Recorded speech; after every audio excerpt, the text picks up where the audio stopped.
बिस्मिल्लाहिर्रहमानिर्रहीम। अस्सलाम वालेकुम नाज़रीन, आप देख रहे हैं 92.8 विद सादिया अफसाद। नाज़रीन, आज पाकिस्तान तहरीक इंसाफ का इस वक्त गुजरांवाला में जलसा जारी है। जैसे कल इमरान खान ने बताया था कि ये उनका जो पहला फेज है हकीकी आज़ादी मार्च का, उसका ये आखिरी जलसा है। और आज की तकरीर में इमरान खान साहब ने ये दावा किया है कि वो बहुत बड़ा ऐलान करने जा रहे हैं, आगे के लिए वो स्ट्रैटेजी बताएंगे।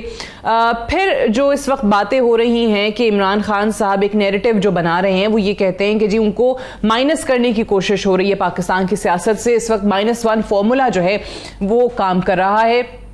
आज भी पाकिस्तान तहरीक इंसाफ के जो एहतजाज है इस मामले पर वो जारी है। मुख्तलिफ शहरों में लोगों को, पाकिस्तान तहरीक इंसाफ के अहदेदारों को ये ड्यूटीज दी गई हैं कि वो एहतजाज करें इस हवाले से और बताएं तमाम लोगों को, इस हुकूमत को, कि कितनी बड़ी तादाद जो है वो इमरान खान साहब के साथ है और हमें -1 फॉर्मूला जो है वो किसी सूरत काबिल कबूल नहीं होगा। देखते हैं कि गुजरांवाला के इस जलसे के अंदर खान साहब क्या आगे की स्ट्रैटेजी बताते हैं। लेकिन कल भी उन्होंने एक इंटरव्यू में बात की कि मसाइल का वाहिद हल इलेक्शंस हैं। इमरान खान को नाअहल करने से मसाइल का हल नहीं निकलेगा, ये साबिक वजीर आजम साहब ने कहा है।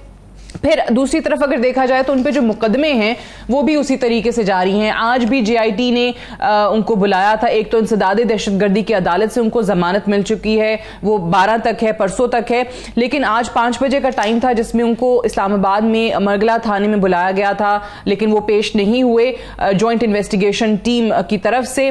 और ऑब्वियसली इमरान खान साहब ने इस पर यह जवाब भी दिया है कि वो कोई दहशतगर्द नहीं है। खातून जज के हवाले से जो उन्होंने बयान दिया था, उस मुकदमे को फौरी तौर पर उन्होंने कहा कि खारिज कर देना चाहिए, क्योंकि उन्होंने बयान देके कोई दहशतगर्दी नहीं की। सो फौरी तौर पे इस मुकदमे को खत्म किया जाए। दूसरी तरफ थोड़ी देर पहले एक डेवलपमेंट ये हुई, आपको याद होगा कि कल पाकिस्तान तहरीक इंसाफ के एक जो MNA हैं जिन्होंने इस्तीफा दे दिया था, उनकी दरखास्त गई थी इस्लामाबाद हाई कोर्ट में, जहां पे उन्होंने कहा था कि उन्होंने इस्तीफा नहीं दिया। स्पीकर साहब ने जब उनको बुलाया वो पेश भी नहीं हुए, लेकिन उनका इस्तीफा जो है वो कबूल कर लिया गया। ये 11 वो लोग हैं पाकिस्तान तहरीक इंसाफ के जिनके स्पीकर कौमी असम्बली की तरफ से इस्तीफे जो हैं वो मंजूर हुए थे और इलेक्शन कमीशन ने उनको डीनोटिफाई भी कर दिया था। अभी थोड़ी देर पहले इलेक्शन कमीशन ने तमाम जो 11 मेंबरान हैं इनके नोटिफिकेशन को मुअत्तल कर दिया है और तमाम के तमाम जो हैं ऑब्वियसली अभी MNAs हैं। गो के वो कहते हैं कि बहुत सारे लोग उनमें कहते हैं कि हमने इस्तीफे दिए। गो के शकूर शाद साहब ने जाकर कहा था कि उन्होंने इस्तीफा नहीं दिया है। बहरहाल इन्हीं तमाम चीजों के हवाले से हम बात करेंगे। हमारे साथ आज रियाज फतियाना साहब मौजूद हैं, सीनियर रहनुमा पाकिस्तान तहरीक इंसाफ के, और राना तनवीर हुसैन साहब हमारे साथ मौजूद हैं, सीनियर रहनुमा PMLN के, वफाकी वजीर तालीम हैं। बहुत शुक्रिया आप दोनों का। राना साहब ये बताइएगा, ये वाकई इमरान खान साहब जो इस वक्त बयानियां बना रहे हैं कि उनको माइनस करने की कोशिशें हो रही हैं, -1 फॉर्मूला इस वक्त काम कर रहा है, ये उसी तरीके की बात लगती है कि जब नवाज शरीफ साहब की नाअहली हुई थी तो तब आप लोग जो हैं वो ये कहते थे कि नवाज शरीफ को जो है पाकिस्तान की सियासत से आउट करने के लिए सब कुछ किया गया है। क्या वाकई उस किस्म की कोई चीज़ अब भी हो रही है जो इमरान खान क्लेम कर रहे हैं? सादिया मेहरबानी, मैं एक बात आपको बताऊं कि मियां नवाज शरीफ के साथ इनका कंपैरिजन करना इमरान खान का मैं समझता हूँ बड़ी ज़्यादती है। इमरान खान वो शख्स है, मियां नवाज शरीफ ने तो ऐसा उसका कंडक्टर है बतौर वज़ीर आज़म, वो JIT में पेश होते रहे, सिटिंग प्राइम मिनिस्टर थे, और रेगुलरली जब भी उन्होंने बुलाया ग्रेड 1920 के ऑफिसर से और वो जहाँ के पेश होते रहे, सारी फैमिली पेश होती रही। फिर उनको जो पनामा के पेज चले गए और पनामा में सारे लोग, किसी को भी नहीं पूछा सिवाय नवाज शरीफ को, और वो इकामा पे जो हुआ वो एक हिस्ट्री है। लेकिन इमरान खान साहब जो रूल ऑफ द लॉ की बात करते हैं, जो सबके लिए बराबर का कानून की बात करते हैं, इमरान खान एक झूठ पे उसकी सारी नैरेटिव और सियासत चल रही है और अभी ऐसा सब एक्सपोज हो रहा है। लेकिन ये किसी को हक नहीं कि वो किसी एक इस किस्म के स्टेटमेंट दें जो मुख्तलिफ हवालों से उनकी गिरफ्त हो सके कॉन्स्टिट्यूशन के मुताबिक या बाकी लॉज के मुताबिक। ये जो वो कहते हैं कि मैं रैली निकालें और बहुत सारे लोग मेरे साथ हैं। जब मियां नवाज शरीफ साहब पिंडी से आए थे लाहौर, तो गुजरांवाला से लाहौर तक एक GT रोड हुआ था, लाखों लोग थे। तो इसका डजेंट मीन कि कोई अगर कोई ये क्राइम करता है इमरान खान या कोई मैं और आप कोई भी करता है तो हम वहाँ पे कोई 10,000 बंदा इकट्ठा कर लें तो हमें कहेंगे जी हमने तो कत्ल तो किया लेकिन अवाम मेरे साथ है लिहाजा मुझे छोड़ दें। देखिए रूल ऑफ लॉ है तो रूल ऑफ लॉ है, सबके लिए बराबर है। तो इसके तो ये दाई है। बाकी रही बात आपने इस्तीफों की बात की, मैं उस पर बात करता जाऊँ। मुझे बताएं कि ये किस किस्म के लोग हैं, ये कोई एक एक चीज इनकी एक्सपोज हो रही है। इन्होंने रिजाइन किए, आप ये कहते हैं जी वो सिलेक्टिव है। भाई आप जाते भी नहीं हैं, इस्तीफे भी देते हैं, आप क्या पॉलिटिक्स कर रहे हैं, गंदी सियासत कर रहे हैं। यही वो ड्रामा कर रहे हैं जो इन्होंने पहले असेंबली से 32-34 थे, इन्होंने रिजाइन किए, तनख्वाहें भी लेते रहे इंक्लूडिंग इमरान खान, और इस्तीफे भी नहीं दिए और वहां पे पेश होने को तैयार नहीं। अब मुझे बताएं कि भाई अगर इस्तीफे दे दिए हैं तो क्यों आप कहते हैं कि जी हमने इस्तीफे नहीं दिया, हम पेश नहीं हुए। खुल के बात करें, या स्पीकर के पास जाएं या कहेंगे जी हमने नहीं दिए, असम्बलियों में आए। अगर ये 40 दिन नहीं आते कंसेक्यूटिव जो है तो उसमें वैसे ही डिस्क्वालीफाई हो जाएंगे ये। तो ये मुझे नहीं समझ आ रही। रियाज फतेहाना साहब सीनियर उसके हैं क्या पीटीआई क्या जमात पीटीआई के हैं, तो माशाल्लाह इनको तो बहुत ही तजर्बा है। ये सीनियर ही हैं, चाहे हमारे पास आए, हमारी जमात में आ जाएं या पीटीआई में रहें या काफ में रहें, जहां भी रहें ये सीनियर ही हैं, क्योंकि ये बहुत बड़े सियासत ऑफर कर रहे हैं आप फतेहाना साहब को पीएमएलएन में आने की। मैं नहीं, बड़े काम के आदमी हैं, आ जाएं, लेकिन हमारे पास भी ये सीनियर होंगे। अच्छा, ये पीटीआई में जाएं तो वहां भी सीनियर हैं, ये काफ में जाएं तो वहां भी सीनियर हैं, ये सीनियर ही सीनियर हैं बस। ठीक है, तो भाई ये अच्छे आदमी हैं। अच्छा चले, दो चीजें हो गई। अब मैंने दो चीजों का जवाब लेना है फतेहाना साहब आपसे। पहले तो मुझे ये बताइए, ये जो राना साहब बात कर रहे हैं ये बात सही है, ऑब्वियसली कल से हम भी इस पे कह रहे हैं कि जब ये इस्तीफे कबूल हुए 11 और ऑब्वियसली वो 2 खवातीन के जो रिजर्व सीटों पर थी, सो उस वक्त ये कहा गया कि हमने सबने इस्तीफे दे दिए, तो सिर्फ इन 11 के क्यों हैं, 9 जो आपके जनरल सीटों पर थे और 2 खवातीन, सबके इस्तीफे कबूल करें, ये क्यों, ये चेरी पिकिंग क्यों हो रही है। बट उसके बाद क्या हुआ कि जनाब शकूर शाद साहब को इतने अरसे के बाद याद आ जाता है कि उन्होंने तो इस्तीफा दिया ही नहीं था, वो चले जाते हैं दरखास्त लेके इस्लामाबाद हाई कोर्ट। अब उनके चक्कर में एक ऑब्वियसली एक नोटिफिकेशन मुअत्तल हुआ, तो फिर वो प्रेसिडेंट सेट हो गया, फिर बाकी इस्तीफे भी इसी तरीके से मशकूक हो गए, उनके नोटिफिकेशन भी मुअत्तल हो गए। ये वाली स्टोरी समझ में नहीं आई। पहले तो ये बताइए सादिया अफजाल साहबा, पहले तो मैं राना तनवीर साहब के उसने जहन पर शुक्रिया अदा करता हूँ, और ये मेरे प्यारे दोस्त हैं, जाती जमातें हमारी अलग अलग हैं लेकिन हमारी आपस में मोहब्बत और भाइयों वाला रिश्ता मौजूद है, मैं इनका एहतराम करता हूँ दिल से। दूसरी गुजारिश ये है कि जहाँ तक इस्तीफ़ों का ताल्लुक है तो 10 अप्रैल से हमारे जो इस्तीफ़े हुए हैं उससे लेकर आज तक हमने कोई तनख्वाह नहीं ली। हम तनख्वाहें वापस कर चुके हैं और असम्बली के रिकॉर्ड में मौजूद है कि हमारे अकाउंट्स में आई हुई तनख्वाहें भी हमारी रिक्वेस्ट पे वापस चली गई थी। उसके बाद हम कोई टीए डीए तनख्वाह सैलरी नहीं ले रहे। Number 2, rules of procedure of conduct of business जो नेशनल असम्बली ऑफ पाकिस्तान का है उसमें ज़रूरी है कि इसमें कई फैसले भी मौजूद हैं एपेक्स कोर्ट के, सुप्रीम कोर्ट के, इस्तीफ़ा हाथ से लिखा हुआ हो और उनको इन पर्सन बुला के उनकी वेरिफिकेशन की जाए। दोनों मामले नहीं हुए। और फिर तीसरा ये कि अगर इस्तीफ़े आप मानते हैं कि दिए गए हैं तो फिर आप सारे इकट्ठे एक्सेप्ट करें। आर्टिकल 25 के तहत आप डिस्क्रिमिनेशन नहीं कर सकते आइन के मुताबिक, या तो सारे कबूल करें या सारे कबूल ना करें। बुनियादी तौर पर इस्तीफे देने का मकसद ये था कि हमने एक एहतजाज रिकॉर्ड करवाया। ये कहते आए कि हम सबके इस्तीफे कासिम सूरी ने एक्सेप्ट कर लिए थे, तो उसके बाद इस प्रैक्टिस की जरूरत नहीं बनती थी, ये पूरी एक्सरसाइज जो है वो गलत हुई है। आप तो ये कहते थे कि हम सबके इस्तीफे मंजूर हो गए इसलिए हम नहीं जा रहे पार्लियामान में। जी, इन टोटो कभी इस्तीफा नहीं होता। जैसे इलेक्शन होता है, हर बंदा अपना वोट कास्ट करता है, वरना कहें जी ये तो सारा हल्का मेरा है तो मैं तो जीत गया हूँ, 10 लाख वोट है तो ये मुझे तो समझे अज्यूम कर लें। वालों को क्यों नहीं समझाते? वो मैंने अर्ज किया ना, उस पर वो प्रोसेस नहीं हो सका। जब वो प्रोसेस होगा तो हम तैयार हैं। लेकिन बुनियादी तौर पर ये एक टोकन, एक इज़हारे ये खफगी नाराज़गी इस बात का था कि हम इस प्रोसेस को तस्लीम नहीं करते। डेमोक्रेसी में ऐसा होता रहता है, डेमोक्रेटिक प्रोसेस में ऐसा होता रहता है। तो इस पे हम चाहते थे कि हम एक ही मांग है कि फिर, क्योंकि खुद PDM का मुतालबा था कि नए इंतखाबात का इनेकाद किया जाए, और दो ही तन की मांग थी, एक महंगाई कम करें, दूसरा नए इंतखाबात का ऐलान करें। अब महंगाई तो उन्होंने खुद माशाल्लाह कहाँ से कहाँ पहुँचा दी है, और वाम की चीखें और वो धारे मार के रो रहे हैं, बिजली और तेल की कीमतें। बिल्कुल, वो एक बहुत लेकिन अभी है कि इस सिलसिले में करनी है, ठीक है, लेकिन ये कुछ PMLN के लोग क्लेम कर रहे हैं कि जैसे शकूर शाद साहब गए इस्लामाबाद हाई कोर्ट, ये कहीं आपकी स्ट्रैटेजी का हिस्सा तो नहीं है कि भाई इसी तरीके से, क्योंकि ज़िमनी इलेक्शन तो हो गया मुलतवी, वहां पर तो खान साहब कैंडिडेट थे, अब नहीं हो सकता, तो उन्होंने कहा चले इस तरीके से सीटें हम अपनी बचा लेते हैं। क्या आपकी कोई स्ट्रैटेजी थी इसकी? गुजारिश ये शकूर शाद साहब की रिट पिटीशन अब हुई है ना, हम इससे पहले कर चुके हैं। पाकिस्तान तहरीक इंसाफ की जानब से ऑलरेडी एक पेंडिंग पड़ी हुई है कोर्ट में रिट पिटीशन कि आप 11 इस्तीफे ऐसे कबूल नहीं कर सकते, या सारे करें या सारे ना कबूल करें। वो तो ऑलरेडी सब्जुडिस मसला है, कोर्ट के अंदर मामला मौजूद है। ये तो शकूर शाह साहब हमारे भाई और दोस्त हैं, बहुत सीजन अच्छे इंसान हैं, इनको ये क्रेडिट जाता है कि इन्होंने बिलावल भुट्टो साहब को शिकायत दी थी लियारी में, कराची में।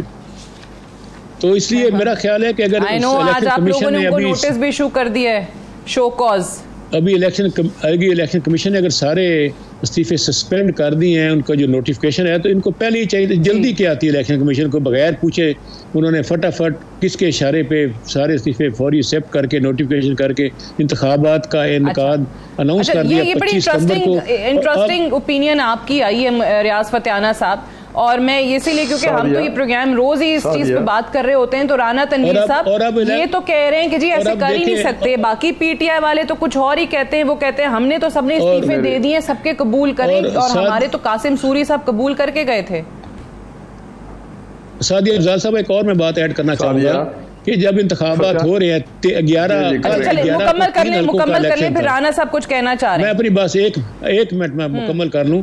तो अभी कल 11 सितंबर को 3 हलकों का इलेक्शन था। इसमें 2 सूबाई असम्बली बावल नगर, शेखुपुरा और एक MNA की सीट मुल्तान पे। बिला वजह का बहाना क्या किया गया कि यहाँ फ्लड आया है। अब देखिए सारी कौम की आंखों में धूल झोंका जा रहा है, कहाँ फ्लड आया है बावल नगर में, राना साहब ही बता दे उनके हल्के में कहाँ, उनका हल्का है शेखुपुरा, उसमें कहाँ फ्लड आया है, और ना मुल्तान में कहीं फ्लड नहीं आया। उसके तौर पे उन्होंने उस चीज को रखा। 4 सद्दा में या मर्दान में आप कह सकते हैं, बट बाकी ऐसे हल्के कोई ही नहीं है जहां बाई इलेक्शन नहीं हो सकते थे, वहां फ्लड्स नहीं है। राना साहब, ओवर टू यू। अच्छा, ये भाग गई है, ओपिनियन भाग गई है, अच्छे के सारे पे बंदूक कंधा इस्तेमाल कर। चले फतियाना साहब पता चल गया PDM भाग गई है। चलें, आप इतना जोर ना लगाएं, PDM भाग गई है। मैं फतियाना साहब बहुत पॉलिटिकल वर्कर हैं, बड़े पॉलिटिकल विजडम वाले आदमी हैं। मैं कहता हूं कि इनका दिल दिमाग बात करते हुए साथ नहीं दे रहा होता किसी का भी। मुझे बताएं कि अगर आपने रिजाइन किए हैं, आपने तनख्वाहें वापस की हैं, तो आप वहाँ जब हम कहते हैं कि यार आए, तो जाते क्यों नहीं है?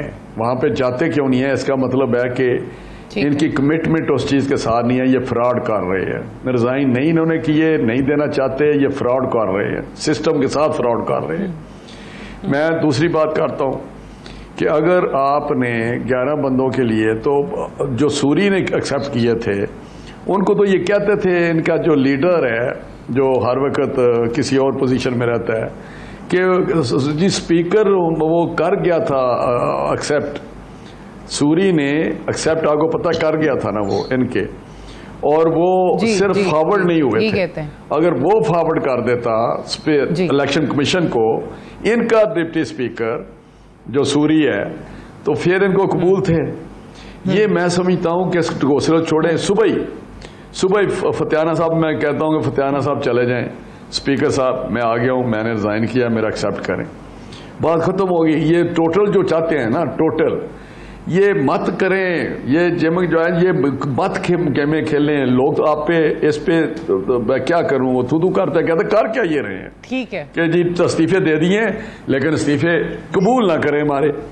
ये फतियाना साहब मेरी आपको ऑफर है, छोड़ें, आपने आप शकूर चला गया, सारे सस्पेंड हो गए, नोटिफिकेशन अगर सस्पेंड हो गया, सुबह आप सारे के सारे 1 by 1 जाके कहीं स्पीकर साहब हम आ गए, हमें एक एक को बुलाते जाओ, स्पीकर को बता देंगे हमने इस्तीफे दे दिए, बात खत्म हो गई यार, ये ठीक है दे दिए हैं। अच्छा दूसरी बात रह गई इनकी, ये मुझे ईमान से क्या, मैं मेरा भाई है छोटा, इनको तो इनके मुतालिक तो बिल्कुल नहीं, no ill will towards Fatyana साहब, बहुत ही वर्कर है, पॉलिटिकल वर्कर है ज़बरदस्त का रिलेशनशिप के अलावा, लेकिन मैं समझता हूँ फतियाना साहब मिसफिट हैं। ये क्या कर रहे हैं, क्यों इस किस्म की बात, he is a democratic, he is a political worker, बड़ी इसने ग्राउंड पे जो ये काम करते हैं, लेकिन ये कर क्या रहे हैं। इतने ही हम चले गए हैं कि क्योंकि हम पीटीआई में हैं और इमरान खान जो मर्जी करता फिरे, बेसूली करता फिरे, झूठ बोलता फिरे, इनकी इज्जत, अपने एमएनए की इज्जत रोलता फिरे। इसे रोल ही है ना कि अगर मैं खड़ा कह रहा हूं कि मैंने इस्तीफा दिया, लेकिन वहां जाके कहने को तैयार नहीं हूं, मैंने साइन कर दिए हैं उसके कहने पे, और जो ये साइन मैं वहां पे जाके दोबारा कंफर्म करने को तैयार नहीं हूं, इंक्लूडिंग फतियाना साहब, बाकी इन्होंने कही कि वहां से हम भाग गए। ये सिर्फ ऑब्वियसली ऑप्टिक्स है कि हम पार्लियामेंट में बहुत जरूरी है। सादिया मेरी बात सुन लें, फरमाइए। सादिया मेरी बात सुन लें। फतियाना साहब ने भी आखिर में ये बात की थी, पीडीएम भाग गया इलेक्शन से। फतियाना साहब हमने एहतजाज किया है, क्यों किए हमारे शहरपुर के ये जो 2 तारीख को जो थे, जो जहाँ फ्लड नहीं आया क्यों किए, जहाँ पे फ्लड आया वहाँ पे तो ठीक है, लेकिन मैं दूसरी बात कर रहा हूँ। फतियाना साहब अभी तो सुबह 11 है ना, अल्लाह के फजल से सुबह शेखपुर में करा लें, शेखपुरा में इलेक्शन, आप गए थे वहाँ, आप सारी पीटीआई वहाँ थी, असद उमर, फतियाना साहब, वलीद, हमाद, यास्मीन, इनके वज़रा सारे वहाँ पे कंप्लेन करते, गाँव में ये इनके लीडर करते रहे हैं, हमारा एक बंदा नहीं आया। मेरा तो हल्का है ना, मेरा जाती हल्का है, मैं अगर कोई 4 दफा गया हूं या 5 दफा, अच्छा। वहां जमाना जबरदस्त हो गई इनकी जी। मैं कह रहा हूं फतियाना साहब सुबह ही कराएं, चलो छोड़ दें, एक और मैं इनको चैलेंज दे रहा हूं, छोड़ दें, नहीं वो पोस्टपोन हो गया, पिक के any one union council, name any one union council in the हल्का, और वहां पे सुबह अनऑफिशियली फतियाना साहब को प्रिजाइडिंग अफसर बनाते हैं, वहां बैठ जाएं और उस यूनियन काउंसिल को कहते हैं जी वोट कास्ट करते हैं, वो अनऑफिशियल, वहां से जो आ जाएगा वो इलेक्शन छोड़ दे। ये क्या बात करते हैं, हम भाग गए फतियाना साहब, आप शेखपुर में थे, आपको पता है वहां क्या हालत थी आपकी, आपको पता है वहां पे क्या तमाशा लगा हुआ था। स्वाए राना तनवीर मीटिंगों में आप करते थे, चीखें निकल गई आपकी। मेरे तो अभी कोई लीडर आए ही नहीं है, मेरे तो कोई साथी कोई आए नहीं है। इतना याद किया आपको? आप फतियाना साहब ऐसी बातें ना करें। ठीक है, आपको भी पता है कि वहां पे आपकी हालत क्या है। ननकाना में अगर ना इमरान खान हारा, चले ननकाना में इमरान खान ना हारा तो मैं सियासत छोड़ दूंगा। क्या करते हैं, ना किया करें ऐसी बातें, लोग आपके साथ नहीं है। चलिए, अब तो वैसे ही इलेक्शन कमीशन ने जो है वो मुलतवी कर दिए। ठीक है, मुझे ब्रेक लेने दीजिए, क्यों बात करते हैं? आएंगे तो कहेंगे तो मैं इनको चैलेंज करता हूं, जवाब देना चाहते हैं। चैलेंज करता हूं फतियाना साहब। ओके, आपका चैलेंज आ गया, वो सुन भी रहे हैं, मुस्कुरा रहे हैं। वो आपने कहा है कि कोई एक यूनियन काउंसिल जो है ना वो वहां पे पिक कर लें और वहां पे इलेक्शन कराते हैं। मुझे एक ब्रेक के लिए कहा जा रहा है, ब्रेक से वापस आएंगे, डिस्कशन को हम यहीं से आगे बढ़ाएंगे। Stay tuned.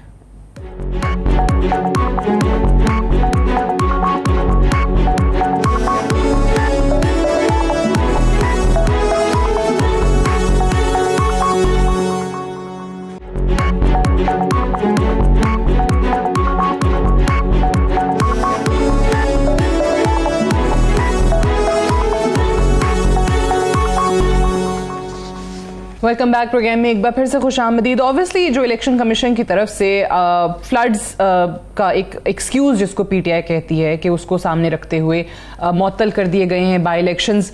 अभी फतियाना साहब कह रहे थे ब्रेक पे जाने से पहले कि जी पीडीएम की तमाम जमातें भाग गई हैं, वहीं पर राना तनवीर साहब जो हैं वो चैलेंज कर रहे थे फतियाना साहब को कि जी एक यूनियन काउंसिल पिक कर लें, वहां इलेक्शन करा लें, पता चल जाएगा। लेकिन फतियाना साहब ऑब्वियसली इसका जवाब भी दे दीजिएगा जो उन्होंने आपको चैलेंज किया है। बट अदरवाइज भी ये जो खान साहब अभी इस वक्त भी गुजरांवाला में उनकी तकरीर जारी है, ये बताइए कि ये क्या वाकई आप लोगों ने अब तय कर लिया है कि अब हमारा नैरेटिव जो है वो बैरूनी साजिश नहीं, अब ये होगा कि -1 फॉर्मूला जो है दैट इज एट प्ले, और इमरान खान के खिलाफ, इमरान खान को सियासत से माइनस करने की ना इस वक्त साजिश चल रही है? सादिया अफजाल साहब, जहाँ तक तो राना तनवीर साहब ने कहा तो बिल्कुल हम हर किस्म का चैलेंज कबूल करने के लिए तैयार हैं, और इंतखाबात हमने रिटेन करना शुरू कर दिए हैं मुख्तलिफ जगह से। तो वो भी मैं आपका हल्का है ना, क्या कह रहे हैं राना साहब? नहीं राणा साहब, आपका अच्छा। अगर बात सुने ना, अगर ये टेस्ट करना है तो मैं आपको चैलेंज करता हूँ कि नून लीग मेरे हल्के में से कोई यूनियन काउंसिल बता दे, वहाँ इलेक्शन करवा लेते हैं। लो तो अपने हल्के में बात तो क्या आप बात कर रहे हैं राणा साहब, नहीं बात सुने, आप कह रहे हैं कि हम बात अभी तो अदालत में जवाब दे रहा हूँ, अभी मामला अदालत में चला गया। जैसे इंतखाबात होते हैं, ये घोड़े का मैदान ही चला, देख लेंगे, कोई ऐसी बात नहीं। अच्छा, गुजारिश ये है कि जहाँ तक आपने कहा -1 फार्मूला, बिल्कुल हम इसको एक्सेप्ट नहीं करते। आज पूरे पाकिस्तान में हमने एहतजाजी रैलीज निकाली हैं तमाम शहरों में, और एहतजाज किया है। और मैं आइए आपको बता दूं कि इसमें कोई शक नहीं है। तो आप कह रहे हैं -1 कि ये साजिश हो रही है, इमरान खान को माइनस करने की साजिश हो रही है कोई? गुजारिश ये है कि ना तो करप्शन का इल्ज़ाम है, ना मुल्क दुश्मनी का इल्ज़ाम है, ना नाअहली का इल्ज़ाम है। इल्ज़ाम क्या है जी कि एक जज साहबा के बारे में उन्होंने एक रिमार्क्स दिए हैं, वो रिमार्क्स भी साबिक वज़ीर-ए-आज़म ने, इमरान खान ने विड्रा कर लिए, वापस ले लिए, और हज़ारे अफसोस भी किया कि मुझे एक खातून जज के बारे में ऐसी बात नहीं कहनी चाहिए थी। अब एक सवाल आपसे करना है जी, आपकी बात बिल्कुल ठीक है। इमरान खान साहब ने कहा कि जी वो उनको पशेमानी है अपने अल्फाज वो वापस लेते हैं। वो जो खातून जज साहिबा हैं उनको भी एक रिमोर्स जो है वो एक्सप्रेस करने को तैयार हैं, यानी कि नदामत अपनी जाहिर करने को तैयार हैं। लेकिन एक तरफ आप कहते हैं कि जी इमरान खान को माइनस करने की साजिश हो रही है। जब आपको इतना यकीन है कि साजिश हो रही है तो फिर बॉल तो आपके कोर्ट में है। वो उनको कहें कि जी एक सिर्फ और सिर्फ गैर क्या कहते हैं मशरूत माफ़ीनामा, अनकंडीशनल अपोलॉजी जो है वो कोर्ट में लिख के दे दें और इस साजिश जो उनके खिलाफ हो रही है इससे बच जाएं। अनकंडीशनल अपोलॉजी शायद कोर्ट बार बार कह रहा है कि हम एक्सेप्ट कर लेंगे, लेकिन इमरान खान साहब के बयान को, जो तहरीरी बयान है, उस पर जजेस बोल रहे हैं कि इसमें हमें लग रहा है खान साहब जस्टिफाई कर रहे हैं। सो वो वाकई अनकंडीशनल अपोलॉजी दे दें तो साजिश तक बच जाएंगे। सादिया अफजाल साहिबा, कोई इस मुल्क में मुकद्दस गाय नहीं है। हमारे का एहतराम करते हैं, आइन के अंदर हर एक का किरदार मुतय्यन है, और इस्लाम भी मसावत और बराबरी का दर्स देता है। पहली बात ये। दूसरा ये कि PDM के लातदाद ऐसे रहनुमा हैं जिन्होंने इंतहाई संगीन इल्ज़ामात लगाए, जज साहबान पे धमकियाँ दी। उस तफसील में मैं नहीं जाना चाहता, वक्त आने पर हम उसको रिकॉर्ड पेश कर सकते हैं अदालत में। तीसरा ये कि कोई इतनी बड़ी क़यामत नहीं आ गई कि आपने उसके बाद मेरी बात सुने ना, जो हालात सर्कमस्टांसेस नज़र आ रहे हैं, हम तो पहले ही कह रहे हैं गैर मुल्की मदाखलत है, रिमोट कंट्रोल कहीं और पर है। उनके रिमोट कंट्रोल के तहत यहाँ पाकिस्तान में मनपसंद फैसले क़यादत को लाना चाहते हैं, एक ऐसी क़यादत जो उनके आगे सरनगू करके बैठी रहे गैर मुल्की क़यादत के ताकतों के सामने। तो इसीलिए हम आज सड़कों पर है। इमरान खान के बयानिया को पजीराई मिली है, और अपना लाखों के मजमे पे जलसे के रेफरेंडम है ना, इन तमाम जलसों में देखें अभी मसलन इनकी कारकर्दगी हुकूमत की अभी लोड शेडिंग है, इस हुकूमत की नलायकी, लोड शेडिंग अपनी जगह पे, यहाँ पे महंगाई का तूफान है सर है। मैं कह रही हूँ ऐसी महंगाई है कि आप सोच नहीं सकते। ऑब्वियसली आप हल्के के आदमी हैं, आपसे लोग शिकवा करते होंगे। मैं उस पे आती हूँ, उस पे बात करेंगे। वो तो इन हुकूमत के गले पड़ेगा, इनको पॉलिटिकल कॉस्ट अदा करनी पड़ेगी। बट मैं कह रही हूँ अगर खान साहब को हटाने की, माइनस करने की साजिश हो रही है तो खान साहब इस मामले के अंदर अपॉलॉजीज दे दें इस चीज को, ताकि मामला खत्म हो जाए। वो क्यों नहीं दे रहे? What's stopping him to submit this unconditional apology? जब टेलीविजन पे आके उन्होंने एक बयान दे दिया है, सारी कागज एक लिखा हुआ छोटे जाएगा ना किसी कोर्ट में, पूरे पाकिस्तान ने देखा, दुनिया देखा, उन्होंने क्या अपना उसको एक स्टेटमेंट दी है, उसके बाद क्या रह जाता है। और दूसरा ये कि आई नो बट वो अदालत में ना वो जजेस को मुतमईन करना है ना। अब उन्होंने बात सुने, दुनिया के अक्सर मुल्कों में कंटेम्प्ट ऑफ कोर्ट का कंसेप्ट ही नहीं है, इदराक ही नहीं है, उसमें कोई ऐसा कानून ही नहीं है। मैं समझता हूँ कि दुनिया के साथ चलना चाहिए। दुनिया में कहीं इसका रवायत नहीं है। और एक ऐसा शख्स जो पाकिस्तान का सबसे मकबूल लीडर है, सबसे बड़ी जमात है, पाकिस्तान का साबिक वज़ीर-ए-आज़म है, और उस सिलसिले में उनको पीछे पड़े हुए हैं कुछ बहुत सारे लोग। मैं आपको बताऊँ, आपको अगर सपोज खुदा न खास्ता उन्होंने इमरान खान को इस तौहीन अदालत के नाम पे नाअहल कर दिया तो इतना बड़ा तूफान उठेगा पूरे पाकिस्तान में। और फिर हमारे सामने एक ही रास्ता है कि चलो चलो इस्लामाबाद। अच्छा, चलो अब मसला ये है कि ये जो इस्लामाबाद हाई कोर्ट में मुकदमा चल रहा है ना, ये सुमोटो नोटिस है, ये खुद नोटिस लिया अदालत ने इमरान खान साहब के इन बयानात पे। अब वहाँ पे जो उनकी तरफ से तहरीरी जवाब दिया है, उन्होंने वहाँ पे कहा है कि ऐसा लगता है इमरान खान साहब जस्टिफाई कर रहे हैं। मैं यही कह रही हूँ कि अगर वाकई जजेस साहिबान मुतमईन नहीं हो पा रहे तो इमरान खान साहब फिर एक लिख के गैर मशरूत माफीनामा जान छुड़ाएं इस मुकदमे से। हो सकता है अब जजेस साहिबान अदालत जो उस चीज को कबूल कर लें। सादी अफजाल साहिबा हम चाहेंगे कि सुबह नोटिस ले अदालतें महंगाई के खिलाफ, बाद इंतजामी के खिलाफ, इनकी नलायकी के खिलाफ, पाकिस्तान में जिस तरह बिजली की बढ़ी है, इन पे भी तो कोई हो चाहिए ना। तो एक बिल को पकड़ कर बैठ गए हैं सारे, इन पे भी नोटिस होने चाहिए। आपकी बात आ गई। आज भी इतराम। ओके राना साहब, अब एक तरफ देखिए अदालत ने आज खुद नोटिस ले लिया, लेकिन मेरा एक सवाल राना साहब जी राना साहब भी देखिए बड़े बड़े सीनियर सियासतदान हैं, वो भी इन चीज़ों को समझते हैं। इमरान खान ने पशेमानी जाहिर की, नदामत जाहिर की, अपने अल्फाज वापस ले लिए जो खातून जज साहिबा के हवाले से उन्होंने कहे, लेकिन राना साहब किसी सूरत भी क्या ये दहशत गर्दी कर दी थी खान साहब ने कि उन पे इंसदाद दहशत गर्दी की अदालत में मुकदमा बना दिया? देखिए सादिया, दहशत गर्दी क्या, मैं समझता हूँ कि इन पे ट्रीजन के भी केस बनने चाहिए, क्योंकि जो इमरान खान है वो अपने आप को समझता है कि कोई पता नहीं मैं कोई स्पेशल चीज़ हूँ या क्या दुनिया क्या चीज़ हूँ, कि इज़ ए नोबडी। मैं फतेहाना साहब जो बड़ा चढ़ा के पेश कर रहे हैं, उसका आगा पीछा भी कोई ऐसा नहीं है, उसकी जो पैदाइश से लेके उसकी जो परवरिश है या उसका जो एक लाइफ का सारा स्पैन है उसके मुतल्लिक। लेकिन मेरी बात सुने, मैं जो बात करना चाहता हूँ कि ये कहते हैं कि जी उसने क्या कर दिया है, उसने एक सिस्टम पे नहीं, सिस्टम पे बार बार उसके, चाहे इलेक्शन कमीशन का हो मामला, चाहे वो अदलिया का मामला हो, चाहे ललकार रहे, जो किसी तरीके से भी किसी को इजाज़त नहीं देते। यही कंटेम्प्ट जो है हमारे बहुत सारे लोगों पे लगी। उन्होंने क्या कह दिया था, उन्होंने बाहर खड़े होकर कुछ ऐसे टीवी पे बात की, दानियाल था, तलाल था, ये सारे लोग, नहाल हाशमी था, सारे ये डिस्क्वालीफाई और जेलों में भी गए और ये इनको पता है। तो ये और यूसुफ रज़ा गिलानी साहब खातना लिखने पे उन्होंने तो कोई ऐसी बात नहीं की थी, वहाँ बैठे तो उन्होंने सजा भी उनको दे दी बैठे बैठे। तो ये चीज़ें जो हैं, अगर बाहर कानून नहीं है, हमारा कानून है, ये बात कहना कानून निकाल दे। अगर लॉ है, अगर वो ऐन इसमें इजाज़त नहीं देता इस चीज़ की, या लॉ नहीं इजाज़त देता, तो इमरान खान उससे मुबर्रा नहीं है। वो तो खुद बात करता है कि अमीर के लिए कानून, और क्यों इमरान खान के फॉलोअर हैं तो वो कानून से भलातर है, वो कत्ल कर सकता है, वो क्या किसी की जान ले सकता है। ये काम नहीं होगा फतेहाना साहब। आपने कहा क्या वो करप्ट उसके तोशा खाने के किस्से हैं, वो बार बार कह रहे हैं कि मैं कोई दहशतगर्द नहीं हूं, तो दहशतगर्दी का मुकदमा तो कहते हैं खारिज हो जाए।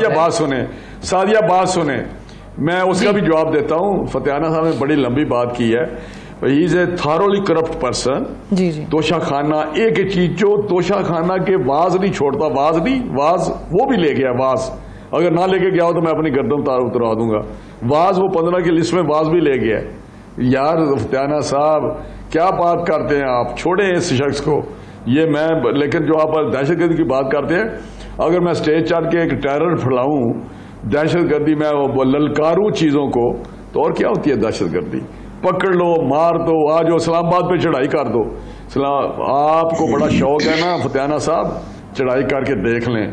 मैं आपको कह रहा हूं चढ़ाई करें, फौरन चढ़ाई करें। ये क्या बात करते हैं कि इंतखाबात।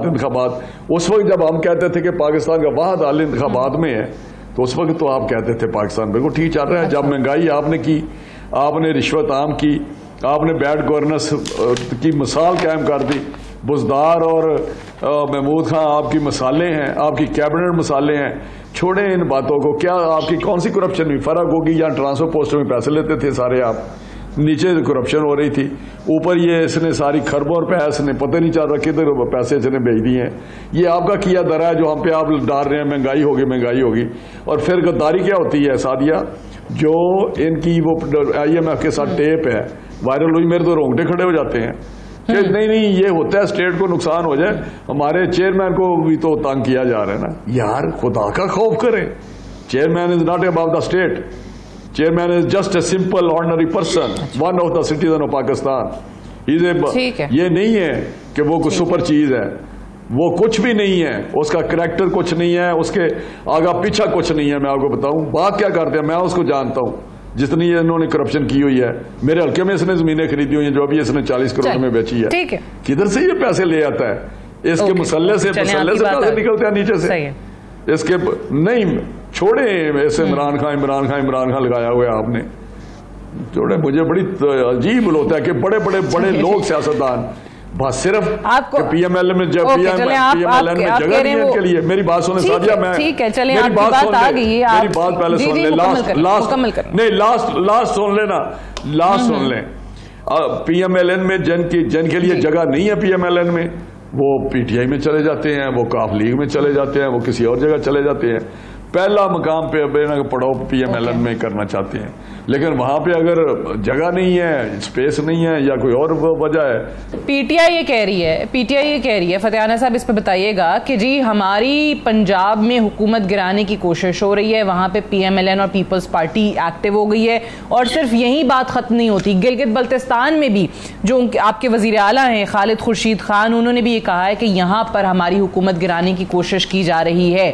पंजाब में ये खबर है कि सियासी तब्दीली के लिए काफ लीग के आधे से ज़्यादा एमपीएस जो हैं वो चौधरी शुजात के साथ राब्ते में हैं। सो ये दावा आप लोगों का जो है फतेहाना साहब, ये वाकई आपके पास खबरें हैं? सादिया अफजाल साहब का गुजारिश ये है कि देखना तो यही है कि वो कौन लोग हैं जो इस पूरे सिस्टम को लपेटना चाहते हैं, वो कौन लोग हैं जो चीज़ों को कंट्रोल करना चाहते हैं, वो कौन लोग हैं जो मुल्क में जमहूरियत को आगे बढ़ने नहीं देते, जिसकी वजह से अब मुल्क में गुर्बत है, बेचैनी है, बेरोज़गारी है। ये सारी चीज़ें बड़ी तशवीश हैं। और अब पुराना पाकिस्तान नहीं है, अब नए पाकिस्तान में हम एंटर हो रहे हैं। अब सोशल मीडिया की वजह से और नौजवान तबका एजुकेशन की वजह से हर चीज़ों का इदराक, शऊर, आगाही रखता है। और अगर कोई चाहेगा कि हम गाय भैंस की तरह हाँक के पूरी कौम को डरा धमका के आगे चला लेंगे, तो वो बातें वक्त गुजर चुका है।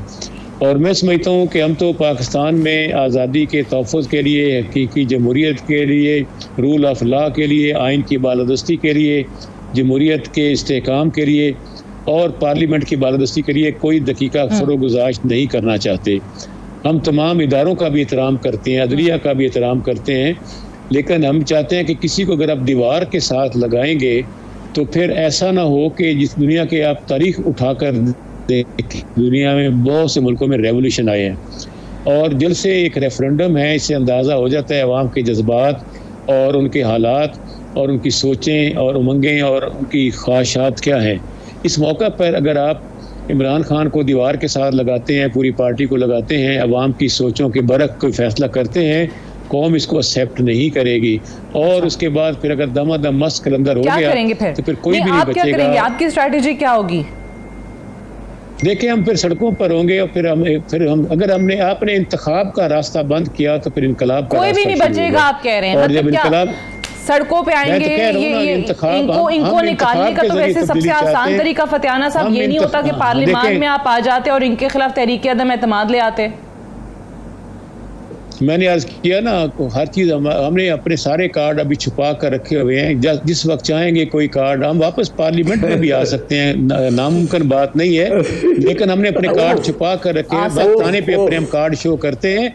और दूसरा ये है कि इन्हें चाहिए ना, अगर इतने बड़े पॉपुलर फौज है, बड़े बबर शेर हैं, तो ये कराए ना इंतखाबात। आबिर की वफाकी हुकूमत है, इनका अपनी परफॉर्मेंस से उन्होंने बता दिया है कि महंगाई से कौन, यानी आप कह रहे हैं कि अगर वाकई पॉपुलैरिटी चेक करनी है ना राना साहब, तो आप कह रहे हैं इलेक्शन करा दें। मुझे एक ब्रेक लेने की इजाजत दीजिएगा, ब्रेक से वापस आते हैं तो मैं इसका जवाब लेती हूँ right after this short break. Stay tuned.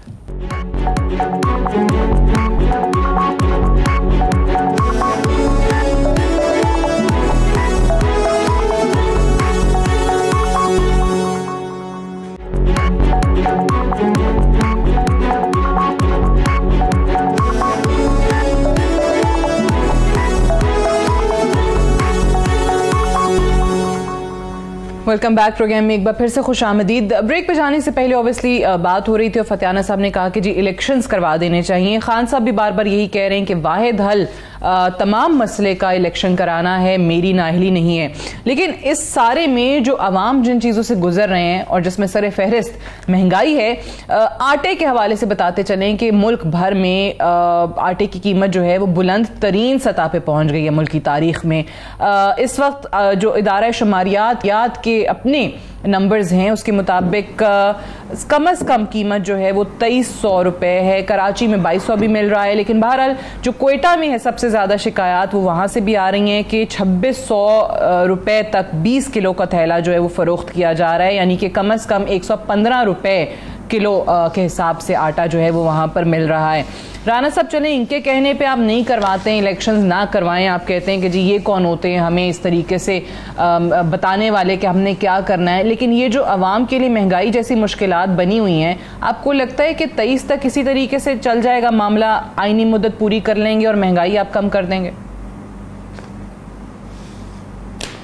देखिए सादिया, बात पहले समझने की कोशिश करनी चाहिए सबको कि इस वक्त 75% जो एरिया है जो पाकिस्तान का उस पर PTI की हुकूमत है और मोस्टली जो महंगाई रिलेटेड चीज़ें हैं वो इस पर जिस तरह आटे की आपने मिसाल दी, ये 100% प्रोवेंशियल सब्जेक्ट है। गंदम उनकी है, फुला मिल उनकी है, डिस्ट्रीब्यूशन उनकी है, कंट्रोल उनका, हमारा तो कंट्रोल ही नहीं है। आप बताएं हमारा कहाँ कंट्रोल है? अगर आप मुझे बता दें तो मैं बिल्कुल मतलब घी चीनी ये सारे इनके मामले हैं। 18वीं तरमीम के बाद ये सूबाई सब्जेक्ट ठीक है, आप कह सकते हैं जी, और बिजली का कह सकते हैं, गैस का कह सकते हैं, ये चीजें कह सकते हैं आप हमें। बट ये मुझे बताएं कि ये किधर से लिखा हुआ है कि भाई गंदम इस तरह करें या चीनी का इस तरह करें या घी का इस तरह करें? करे ना कंट्रोल, क्यों नहीं करते? जब घी बाहर सस्ता हो गया है, जब $1800 का था टन पाम ऑयल, उस वक्त ये प्राइस थी या इससे ज्यादा थी या कम थी, अब वो हो गया एक 800 रुपये पे आ गया या 1000 रुपये पे आ गया। तो ये क्यों नहीं वहाँ उनकी मीटिंग बुला करते कि यार आप प्राइसेस कम करें? ये हमने तो नहीं करनी, ये इस तरह इन्होंने चक्कर दिया हुआ है। जब इनकी गवर्नमेंट थी वो कहते थे ये आटा सिंध में इस तरह हो रहा है। आपको याद है इमरान खान कहता था, ये सारे कहते थे ज़ैदी जूदी असद उमर वगैरह वगैरह जो है कि जी वहाँ पे आटा क्यों नहीं, ये आटा क्यों सिंध में इस तरह हो रहा है, क्यों बेच रहा है, वो जिम्मेदार है। तो आप ये खुदा के लिए पहले समझने की कोशिश करें। हर चीज के फेडरल गवर्नमेंट ये कहता है जी ये तो इस्लामाबाद के मेयर हैं, ये इस्लामाबाद का 18 किलोमीटर में इनकी हुकूमत है। देखिए कराची में अगर है, सिंध में है तो वो पीपल्स पार्टी वहां पे जिम्मेदार है, अगर बलोचिस्तान में है तो ये पंजाब में अगर है तो ये जिम्मेदार है, KPK में ये जिम्मेदार है जी। मेरा कहने का मकसद है। दूसरी बात आपने सही है, आप कह रहे हैं कि सूबाई सब्जेक्ट है। देखिए मेरी बात सुन ले। हाँ जी हाँ जी, सब्जेक्ट है, लेकिन जो आपने इंतखाबात की कि क्यों नहीं करा देते महंगाई, मसला ये है कि देखें अगर तो महंगाई इंतखाबात के जरिए हो सकती है, मैं आपको लिख के देता हूँ कि जो इस वक्त क्राइसिस है वो इनका लाया हुआ है, PTI ने ये सारे कुछ फसाद क्रिएट किया हुआ है, तजर्बा नहीं था, कुछ नहीं था इनके पास, जो भी ये कहते हैं। अभी खान साहब कह रहे थे कि जी मुईशत की मुझे अब समझ आई है, ये मैंने 15 दिन पहले प्रेस कॉन्फ्रेंस की सुन रहा था, मुझे मुईशत की इकोनॉमी की अब समझ आई है। यार आपको पाकिस्तान तजर्बा का है कि जिसमें आप आके ट्रेनिंग लें, आपको कभी गली मोहल्ले का नहीं पता तो आप आके बैठ गए या बैठा दिया गया आपको। उस वक्त तो इनको इदारे को नहीं पता था कि कौन कर रहा है, किस तरह कर रहा है, कौन सियासत को जमहूरियत को परवाह नहीं चढ़ने देता। बने हुए हैं ना, चलिए आप कहते हैं कि इलेक्शंस करवाना ये गारंटी नहीं है कि महंगाई कम होगी। बट मुझे राना साहब एक बात बताएं। सादिया मेरी बात सुन ले, पहले छोटी सी बात सुन ले। फतियाना साहब मुझे इजाजत देंगे। ये फतियाना साहब बड़े चैंपियन बने हुए हैं डेमोक्रेटिक फिलॉसफी की, डेमोक्रेसी के। इनको नहीं पता था कि ये इलेक्टेबल उधर जा रहे हैं, इनको भी ले जाया जा रहा है उधर। कौन लेके जा रहा था? अब जिस तरफ ये इशारा इन्होंने अभी बातों में किया है कि कौन है जो पीछे परवान नहीं चढ़ने देता जमहूरियत, कौन है जो सिस्टम को चलने नहीं देता, कौन है पीछे जो खुदा के लिए। हम इनको कहते थे इमरान खान अक्ल के नाखन लो, मैं अब रिकॉर्ड की बात कर रहा हूँ। आकर के नाखल लो, एक दिन आएगा जब आप भी ट्रक पे चढ़े होंगे तो यही चीखे मार रहे होंगे जो हम मार रहे हैं। ये पूछ लें इनसे। उस वक्त कहते थे कि जी मुझे चलने दे, मुझे क्यों नहीं बचाया, मुझे क्यों नहीं बचाया। बचाया आपको क्या? आप नालायक हैं, आप करप्ट हैं, आप झूठे हैं, आप इस्लाम के मतलब बातें कर रहे हैं। ये खेल हमने नहीं खेलने देना, ये बिल्कुल इनको समझ आ जाएगी। दूसरी बात रही, हम जब कहते थे कि पॉलिटिकल स्टेबिलिटी चाहिए, पॉलिटिकल स्टेबिलिटी जरूरी है, तो अब सब्र कर जाएं। पाकिस्तान के हमदर्द हैं तो 6 महीने सब्र कर जाएं, पाकिस्तान को चलने दें। हमारी नालायकियां जो हैं अगर ये महसूस करते हैं वो सामने लाएं, जलसों में बयान करें और फिर इलेक्शन में आ जाएं। ये क्या बात है कि ठीक है, लेकिन उसमें सबसे पहले कि पार्लियामान में आ जाए। जो फतियाना साहब कह रहे हैं आ भी सकते हैं, पार्लियामान में आए ना, या जान छोड़े साथ या आए, ऐसे ना करें या आके बैठे हमें निकाले ना। लेकिन चले अभी ये देखें, ये तो फतियाना साहब से हमने बात सुनी है, वो कहते हैं कि जी ऑप्शंस हैं, सारे कार्ड्स हमने खोल के बता तो नहीं देने हैं, पार्लियामान में आना हुआ आ भी सकते हैं, लेकिन बाकी पीटीआई के लोग तो पार्लियामान में आने की बात ही नहीं करते हैं। वैसे असल हल तो फतियाना साहब निकल सकता है ना पार्लियामान में। मेरी फतियाना साहब थैले से बिल्ली बार ताशकत वाली बिल्ली ना रखें, बाहर लाएं। कार्ड है हमारे पास, आपके पास कुछ भी नहीं है, आप रोल चुके हैं। मैं बात करता हूँ फतियाना साहब, सादिया अफजल राणा साहब, सादिया अफजल साहब का गुजारिश है कि डॉलर की कीमत कंट्रोल करना फॉरेन करेंसी की वफाकी हुकूमत की जिम्मेदारी है। ऑयल की, तेल, पेट्रोल, डीजल की कीमत वफाकी हुकूमत मुकर्रर कर रही है। सुन लेना, बिजली की कीमत वफाकी हुकूमत मुकर्रर कर रही है। जब बिजली, ऑयल और डॉलर महंगा होगा तो मैन्युफैक्चरिंग जो कास्ट है वो बढ़ जाएगी। जब हर चीज की कीमत बढ़ जाएगी तो तमाम प्रोडक्शन महंगी हो जाएगी। अब आटा अगर महंगा हो रहा है, जब तेल जब डालेगा ट्रैक्टर में जाएगा तो गंदम काश्त होगी ना, कोई हवा में तो गंदम काश्त नहीं हो जाएगी। तो ये वफाकी हुकूमत बराह रास्त जिम्मेदार है। वैसे भी कंट्रोल कीमतों का स्टेट बैंक के कंट्रोल में है, सूद का तयन ये करते हैं, फॉरेन करेंसी की कीमत ये तय करते हैं, ऑयल की कीमत ये मुकर्रर करते हैं, आपके बिजली की कीमत ये मुकर्रर करते हैं। जब इन सारी चीज़ों की कीमतें आसमान को छुएंगी तो प्रोडक्शन कास्ट बढ़ेगी, फिर आटा सस्ता कैसे हो सकता है। और दूसरी गुजारिश ये है कि बॉर्डर्स पर जो स्मगलिंग होकर हमारी गंदम और चीनी और आटा बाहर के मुल्कों में जा रहा है, बैरूनी बॉर्डर्स पर डिप्लॉयमेंट वफाकी हुकूमत के इदारों की है, जिन्होंने स्मगलिंग को कंट्रोल करना है। इसलिए इनकी नलायकी की बिना पे मुल्क में महंगाई है और इसमें दूसरी दो राय नहीं है।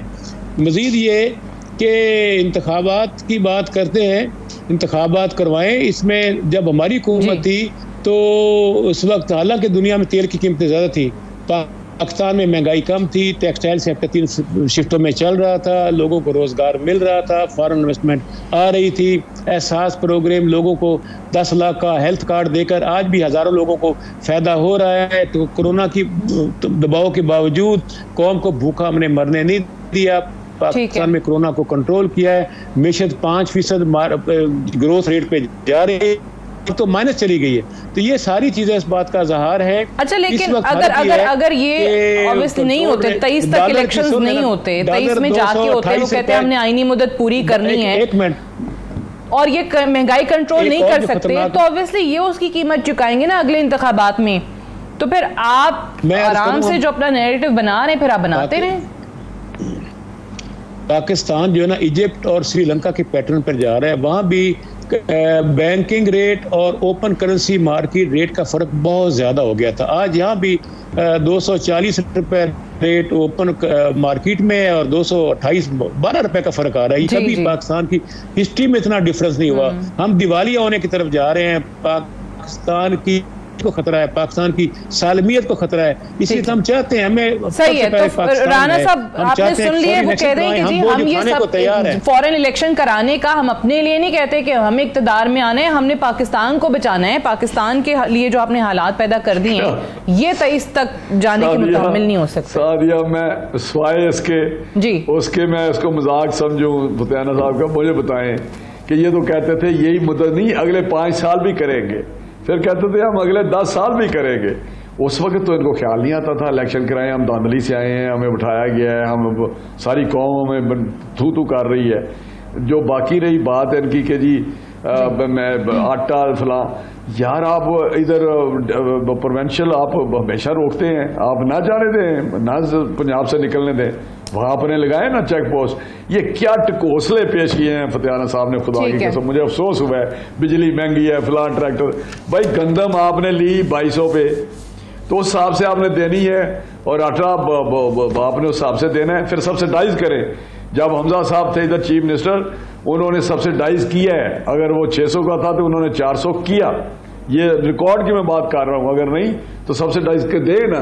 परवेज लाई साहब इनके वजीर आला, जरूर इन्होंने 7 अरब या 10 अरब लगाना है गुजरात में, क्यों लगा रहे हैं?